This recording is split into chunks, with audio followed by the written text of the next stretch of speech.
everyone, my name's Emily and we are back with another episode of the Ventura Voices podcast. Today we're doing something a little different. We're bringing you a handful of different guests from city departments to host a mini episode all about emergency and crisis communications. Today I'm joined by Public Information Officer Jennifer Buckley, Captain or soon-to-be Battalion Chief Shawn Hughes, and our Emergency Services Manager Mack Douglass. I'm gonna quickly toss it over to Jen to introduce herself. Hi, thank you, Emily, for having me today. So my name is Jen Buckley. I am the Public Information Officer for the City of Ventura. I've been here for about 6 years, but lived in Ventura for most of my life. So happy to be here today. Great. Shawn? Hi, I'm Captain Shawn Hughes. As you said, soon to be Battalion Chief. I've been a Ventura resident for nearly 20 years. Started with the city in 2006, held all ranks between firefighter, paramedic, engineer, captain, and soon to be Battalion Chief. I have been a public information officer throughout the state and looking forward to today. Great, and congrats on your promotion. Thank you. Congrats, Shawn. I'm Mack Douglass. I've lived in Ventura County for most of my life, and I've been lucky enough to be a part of the City of Ventura team for about 2 years. As Emily mentioned, I am the Emergency Services Manager for the city. My position resides within the Ventura Police Department. And I'm happy to be here today and talk through the crisis communication topic with you. Yeah, so it's so great to have people from the city manager's office, the fire department, and the police department all in one room ready to talk about collaboration and crisis communications. So to get started, can each of you maybe share a little bit about what clear, concise, accurate crisis communications means to you? Yeah, for me in the city manager's office and me serving as the public information officer in our emergency operations center, for us, clear communication is paramount. It could be, the difference between something that's life-saving or things that might really, cause detriment. We really want to make sure that safety is the forefront.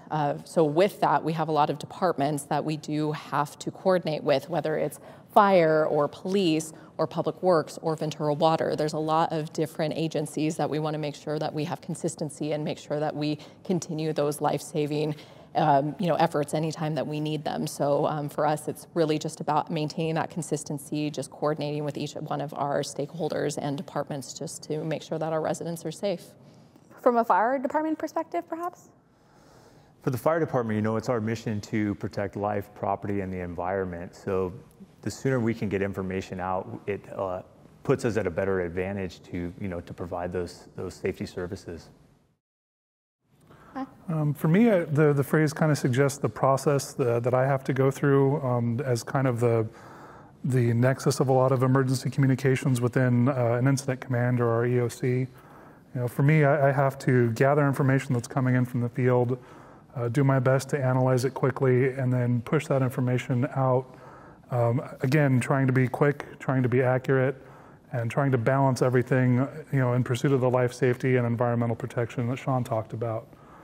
So for me, it calls back to that process and the steps that I need to take to do my job right.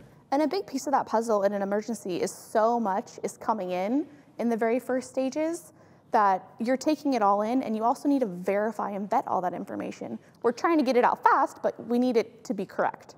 We do our best at that. There's always going to be an element of chaos when we're moving through an incident or an event. And we will absolutely do our best to vet stuff, but there are times where we have to be a little bit more vague when there's some time pressure, when there's a clear life safety issue. We may find ourselves in a situation where we just need to let people know in general there is a danger. We haven't quite dotted our I's and crossed our T's about what exactly it is. For instance, the Pierpont incident's the top of mind for everybody. Initially, we weren't sure what that hydrocarbon substance was, but we needed to let people know that there was a potentially explosive substance in their sewer. It didn't really matter if it was gasoline or methane, it could go boom. Right. And Jen, you kind of already spoke to it, but I'm gonna pick your brain a little more.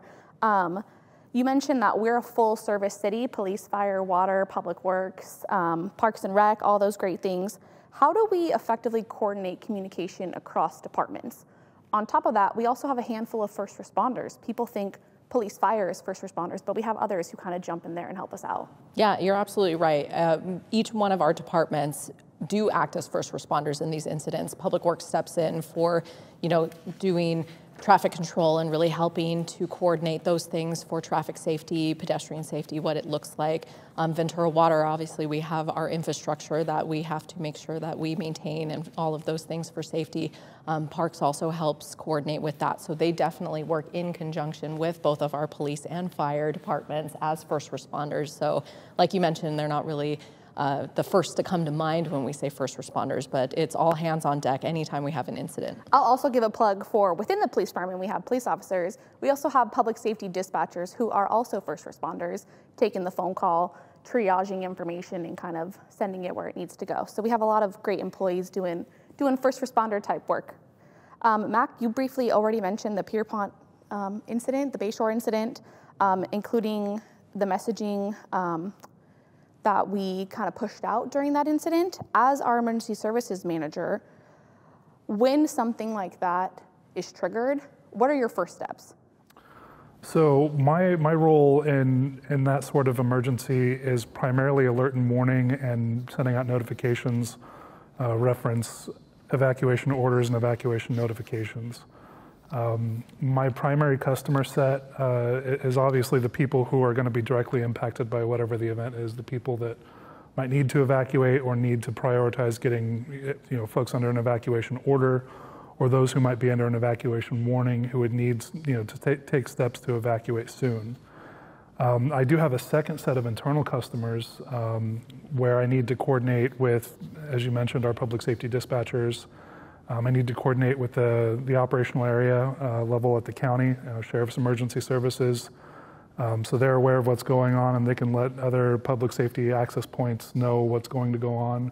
Because as soon as I send out those VC alerts or those evacuation warnings or orders, it tends to light up the world, and we will get calls to dispatch, and I'm sure that county dispatch also has to field some calls. I also need to work closely with Jen and other members of city staff to make sure whatever messaging I'm putting out about the disaster is repeated and amplified using all the methods that the city has at its disposal, social media, websites. There are certain instances that we can kind of pre-message information about predictable events like high surf or high wind events or storms that we know are coming. That's less of an issue with things like Pierpont. But my role is to serve both of those sets of customers as quickly and as accurately as I can.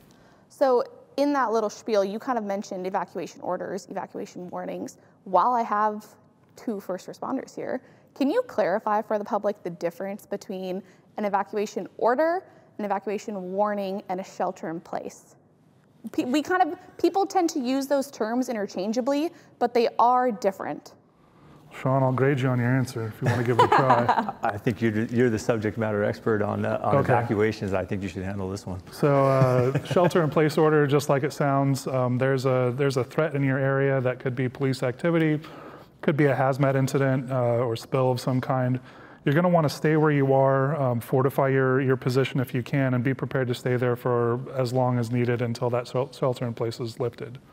An evacuation warning is intended to give people some lead time before they absolutely need to evacuate. When we're looking at a situation and we see a likelihood that it's going to head in a certain direction and pose that threat to life safety, property, or the environment, we'll issue an evacuation warning to people to let them know that, hey, in the near future, it's likely that you're going to need to evacuate. My heartfelt request to everybody listening out there is if you're one of those folks who needs a little bit of extra time to evacuate, perhaps you have a disability or a family member who's a little bit older, might need a little bit of help to get moved out and out of the path of danger. When you get that evacuation warning, go ahead and heed it then. There's really not much to lose by getting ahead of the rush. An evacuation order is a lawful order. The chief of police has the legal authority to make the decision on whether or not we implement an evacuation order, and that means for your safety, you have to leave now.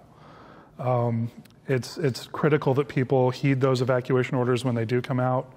When we issued them, I'll refer back to the Pierpont incident as an example. When we issued a limited evacuation order for the Bayshore Avenue, we issued that because there was the presence of an explosive level of hydrocarbons under the street. There was a clear and present danger to life and safety. So when people hear the words evacuation order, that means we're not kidding. Get out now. So when you issue an evacuation order, a warning, or a shelter in place, you specifically are connecting with the county and you're sending a message through our emergency notification system, VC Alert. That's correct. From there, how do we disseminate information using other channels? Maybe Jen, I'll defer to you on that one. Yes, so VC Alert is our primary method where we get out all of the evacuation orders and evacuation warnings.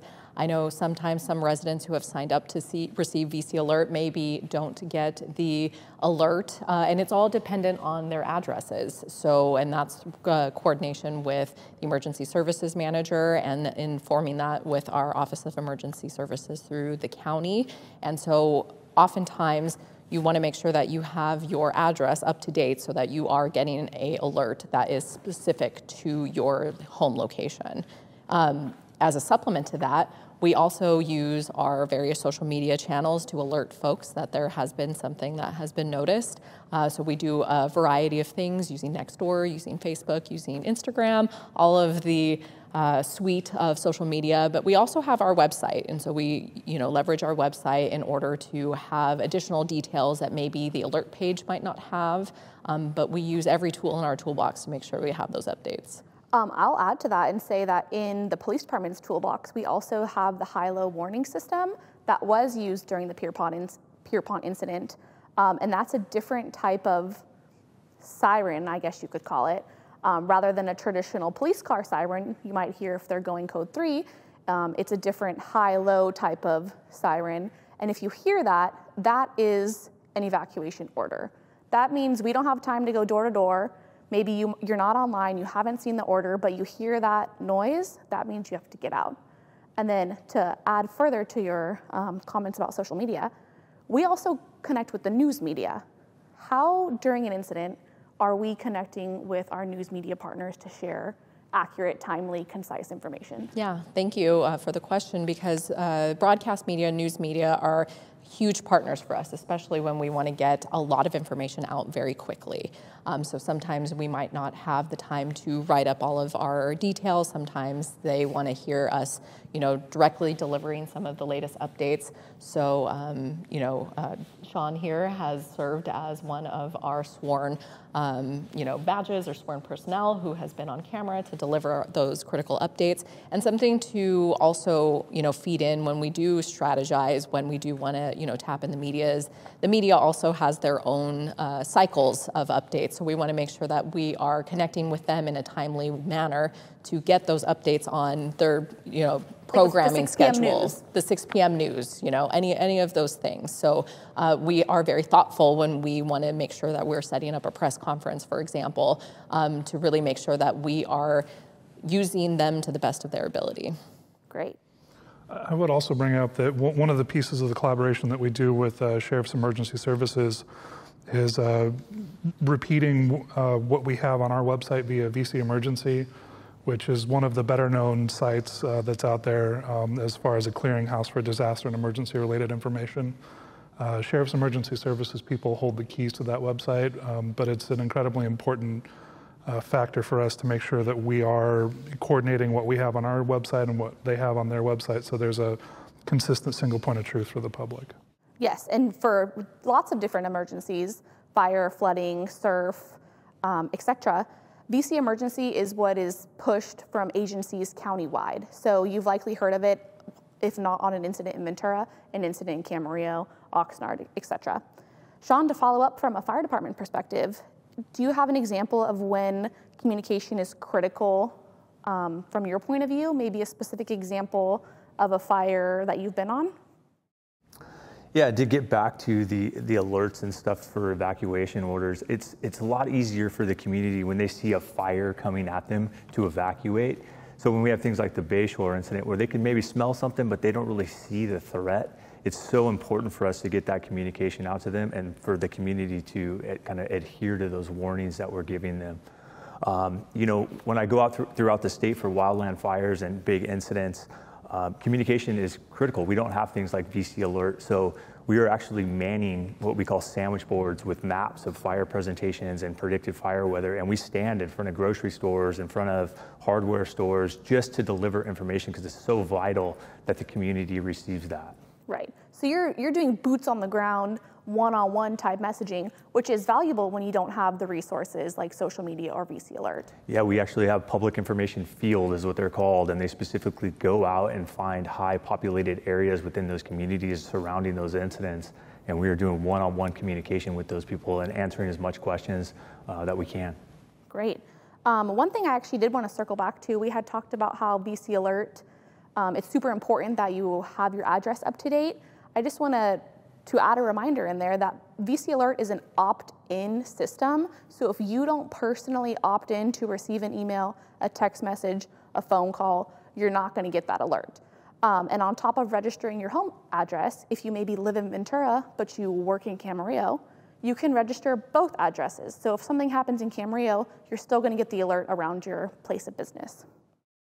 I'd also like to share, during the Bayshore incident, there was a period of time where I was out in the field helping do some traffic control while we were waiting for Public Works to bring in some barriers. And it gave me a rare opportunity as the guy who sends the alerts to interact directly with the people who were receiving them. And most of the folks that I had a chance to talk to, the response was overwhelmingly positive. They got the alert. It let them know what they needed to know to make decisions appropriately. There were a couple of people who I spoke to who felt that they should have gotten a message and they didn't. So if there's an instance where you feel like you should have gotten a message and you didn't, please do reach out to me. My email address is mdouglass@venturapd.org. There's 2 S's on Douglas. And VC Alert's a pretty good system, but I have found certain instances where people have left a number off the phone number that they've put in, and there can be minor errors in the database. So if you think you should have gotten a message, reach out to me. I'm happy to look into that for you. Or if you're just looking for a quick fix, sign up again. It doesn't hurt anything. For more information on VC Alert and to find Mack's information, you can also visit our website at CityofVentura.ca.gov/OES.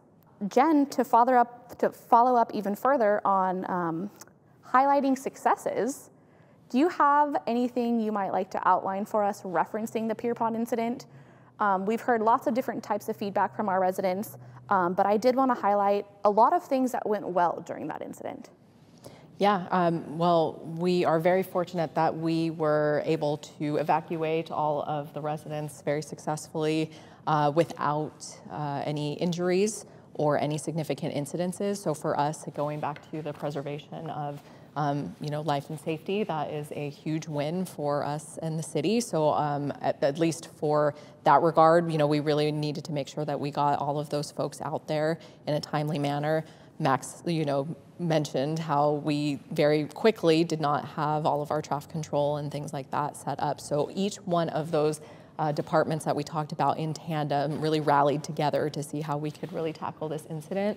I will say, and I think something that reminded me of, I think you were on a crew that was able to connect with a resident down there during the evacuations. Can you remind me, what that looked like? I think you brought her back. I was dispatched in on a fire engine prior to getting into the public information side of things, and I was down there actually assisting with evacuations. I was down there where the sirens were activating, and definitely it's a high-low siren that you will know it. It's such a different change, but being able to help people, and a lot of caretakers were actually coming down, and because of the barricades, they were like, how do I go get these people out? And we were able to facilitate those transportation of the caregiver to get to the people and then get both of them back out. Yeah, so it's those kinds of examples of when the incident is developing, there's a lot of unknowns, there's a lot of pieces. I want to say that each one of our departments really were able to coordinate, rally together to make sure that we didn't have any injuries, any damage to property. So I would say working with County OES was really helpful in getting some maps and things updated. Like Shawn mentioned, it was very difficult when it's a thing you can't see. So, not really knowing what we were dealing with, but really trying to isolate the incident, quickly get it ventilated, and then making sure that people were in the right places that they needed to be was a huge success. I also wanted to highlight that the initial start of that incident was at noon on a Thursday? 11:30ish. 11:30ish on a Thursday. Within 6 hours, we had gathered information, we had pushed out alerts, and we were hosting a press conference. We had, I don't know, ABC7, KVTA, a few local news media outlets there, and popping up an in-field news conference within 6 hours is pretty incredible and is actually on par with national recommendations for emergency messaging.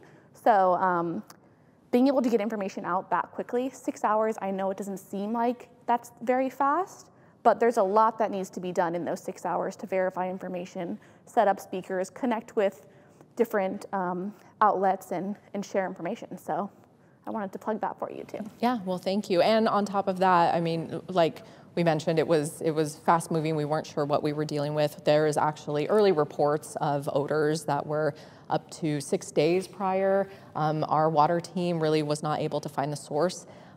Like we said, we couldn't see underneath our streets, but we have miles and miles of sewer line, and so finding the origin or the source, which eventually we were able to locate about a mile away from where the concentration of those vapors we were able to find. So kind of painstakingly needing to go through the system can take some time, but it elevated all the way to needing that emergency response at that 11 o'clock time on that day. So I would say that it was incredibly complex. It was a lot of things to kind of need to have a process of elimination for, and then needing to set up to make sure that everyone had timely information.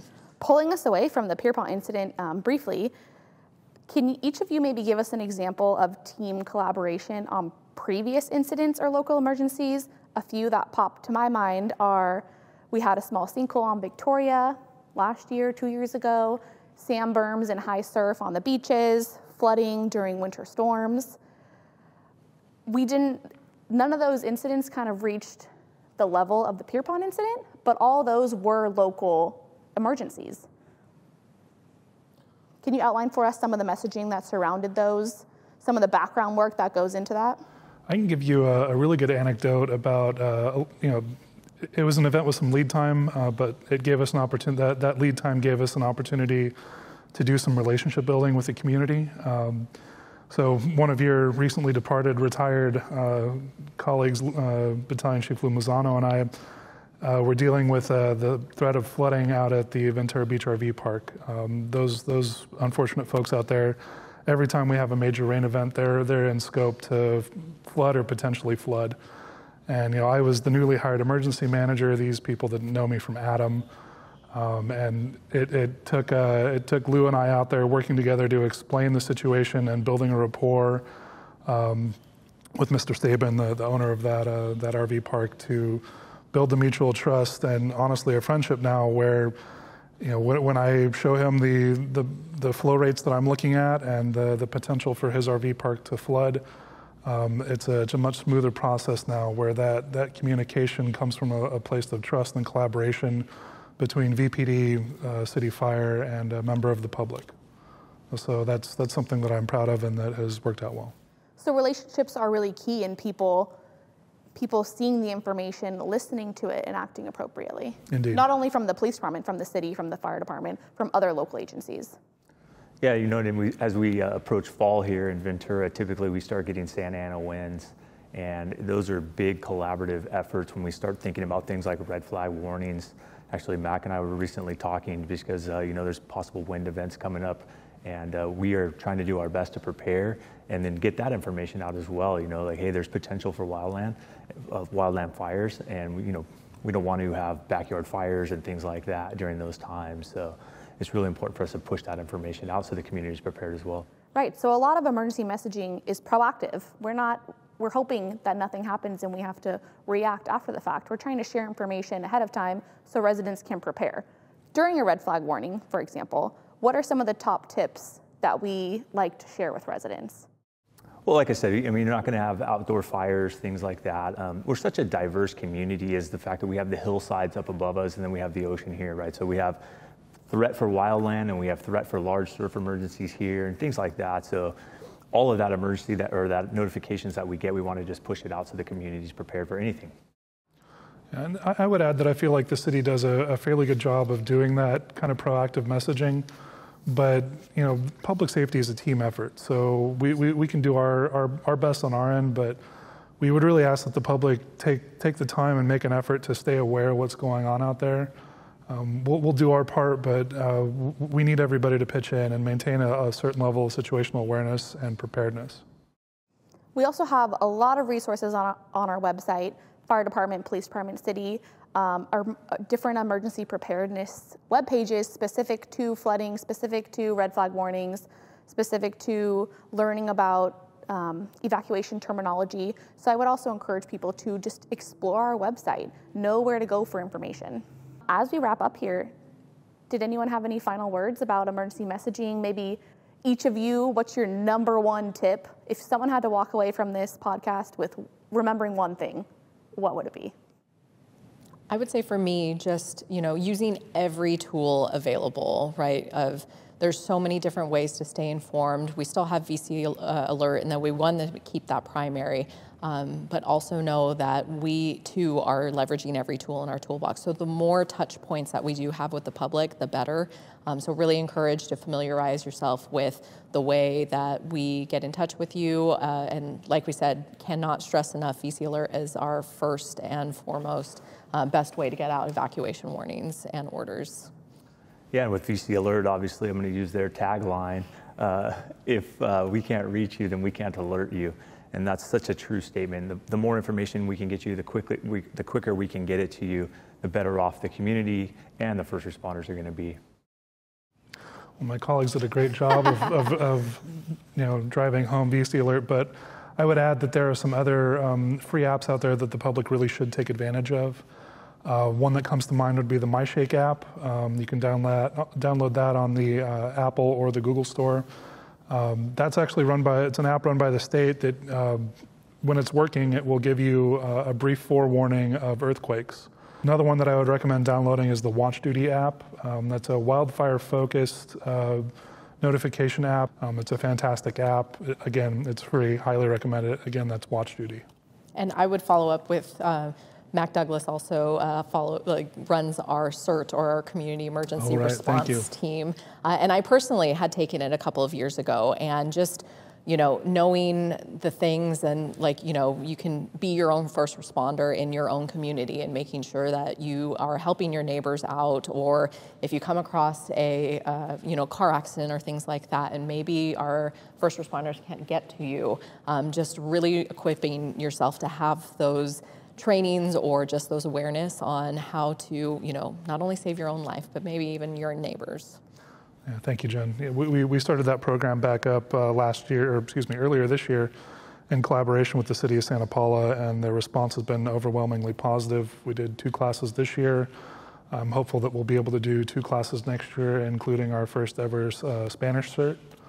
So we're looking at reaching a wider audience with that. And like Jen said, there's going to be a period of time after a major disaster where first responders are just going to be overstretched.